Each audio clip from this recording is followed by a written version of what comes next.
کیا آپ نے کبھی سوچا ہے کہ خدا بعض اوقات برائی کے خلاف کارروائی کرنے میں سست کیوں نظر آتا ہے؟ آج کی کہانی ہمیں دکھاتی ہے کہ اگرچہ خدا کا انصاف تاخیر سے آتا ہے لیکن وہ کبھی ناکام نہیں ہوتا۔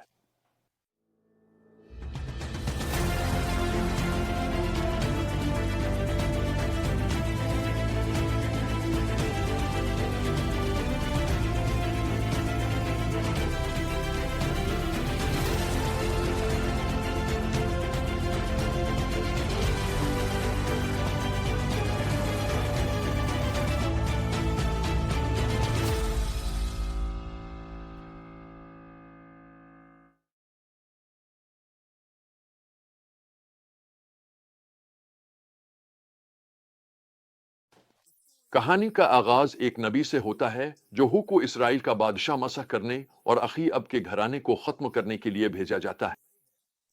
یہ بے ترتیب تشدد نہیں تھا، یہ الہی انصاف تھا جو برسوں کی برائی کا حساب چپکا رہا تھا۔ کیا آپ کو نابوت کے پاکستان کی یاد ہے؟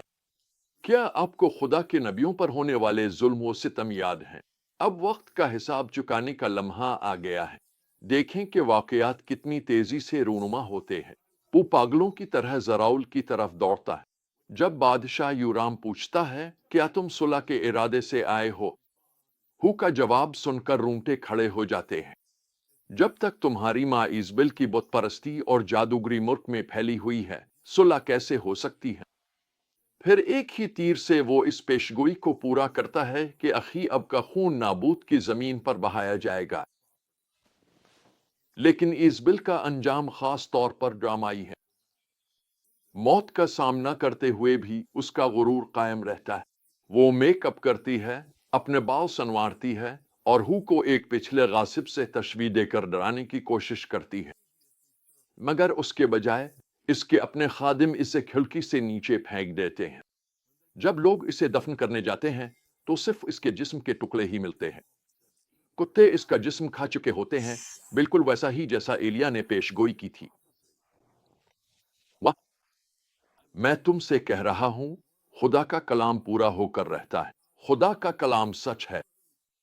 عدالت جنرل کی آگ کی طرح پھیلتی ہے۔ اخاب کے 70 بیٹے مارے جاتے ہیں۔ خدا کے 42 شہزادے بھی اسی انجام سے دوچار ہوتے ہیں۔ پھر آتا ہے ہو کا چالاک جال جو اس نے بال کے پجاریوں کے لیے بچھایا، ان سب کو ان کے مندر میں جمع کر کے مکمل طور پر تباہ کر دیتا ہے۔ وہ برائی جو اخاب اور ایزبل نے اسرائیل میں بوئی تھی اب جڑ سے اکھاڑی جا رہی ہے۔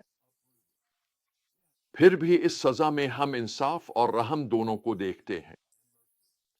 جبکہ اخاب کا خاندان تباہ ہو جاتا ہے، خدا داؤد کی نسل سے ایک بچے کو محفوظ رکھتا ہے، نوجوان یوئش کو، جو 6 سال تک ہیکل میں چھپایا گیا تھا۔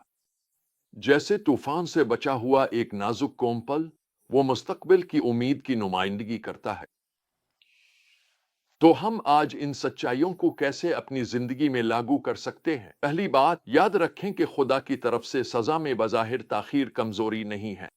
وہ توبہ کے لیے وقت دیتا ہے، لیکن یہ کبھی نہ بھولے کہ انصاف ضرور آئے گا۔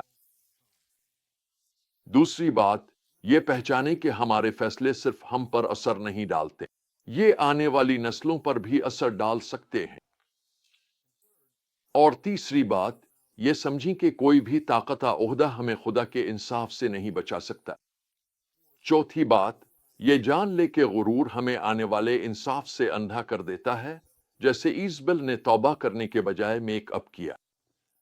آخر میں یاد رکھیں کہ سزا کے باوجود خدا اپنے وعدوں کو قائم رکھتا ہے اور داؤد سے کیے گئے اپنے عہد کی خاطر ایک باقی ماندہ کو محفوظ رکھتا ہے۔ یہ واقعات ہمیں ایک نجات دہندہ کی شدید ضرورت کی طرف اشارہ کرتے ہیں۔ گناہ کی مزدوری موت ہے۔ ہمیں یہ بات اس کہانی میں واضح طور پر نظر آتی ہے، اور ہم سب نے گناہ کیا ہے، لیکن خدا کا شکر ہے کہ مسیح کے وسیلے سے سزا کسی اور پر ہمارے بدلے میں آ چکی ہے۔ یہ سزا یسوع پر نازل ہوئی ہے۔ دیکھیں، بائبل ایک عظیم داستان ہے جس میں ایک مشترکہ دھاگا شروع سے آخر تک چلتا ہے۔ یہ خدا کی تمام انسانیت سے محبت اور اس ہستی کی ہماری ضرورت کو ظاہر کرتی ہے جو نجات، معافی اور آنے والے انصاف سے خلاصی لائے گا۔ خدا پاک اور عادل ہے۔ صلیب پر یسوع نے جو حیرت انگیز کام کیا وہ یہ ہے کہ اس نے وہ سزا اپنے اوپر لے لی جو ہم کو ملنی چاہیے تھی۔ ہم موت کے لائق ہیں، لیکن خدا وفادار ہے اور وہ ہم سے محبت کرتا ہے۔ جس طرح خدا نے عیش کو محفوظ رکھا، اسی طرح اس نے اپنے بیٹے کے ذریعے بچاؤ کا راستہ مہیا کیا ہے۔ سوال یہ ہے کہ کیا ہم خود کو فروتن کریں گے اور اس کی رحمت کو قبول کریں گے یا اس کے انصاف کا سامنا کریں گے؟ کیونکہ آخرکار ہم میں سے ہر ایک یا تو خدا کی رحمت سے ملے گا یا اس کے انصاف سے۔ انتخاب ہمارا ہے، لیکن اس کے نتائج ابدی ہیں۔